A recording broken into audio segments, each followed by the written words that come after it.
โอเคเนาะสำหรับคลิปนี้ข้าพเจ้าจะมาแบ่งปันข้อมูลดีๆให้กับทุกท่านทุกคนเพื่อเป็นแรงบันดาลใจให้กับทุกคนที่มาฟังคลิปนี้นะดีเนาะ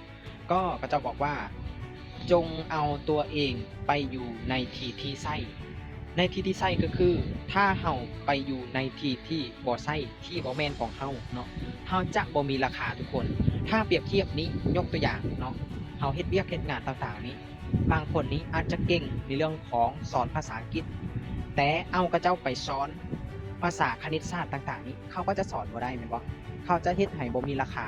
เขาก็จะบ่มีความหมายเขาดึงความสามารถหรือว่าดึงความสามารถศักยภาพของเขานี้ดึงบ่ถึกทีดึงบ่ถึกบอลมันก็บ่เห็นผลหรือว่ามันจะบ่ตอบโจทย์เขาก็จะบ่มีราคาฉะนั้นยกตัวอย่างถ้าเขาดึงถึกทีและถึกเวลายกตัวอย่างว่าเขาเก่งคณิตศาสตร์เขาเอาตัวเองไปเฮียนแล้วก็ไปเฮ็ดในเรื่องของคณิตศาสตร์ต่างๆนี้มันดึงถึกทีและถึกเวลาเขาก็จะมีราคาสูงขึ้นนั่นเองเพราะฉะนั้นถ้าเราเอา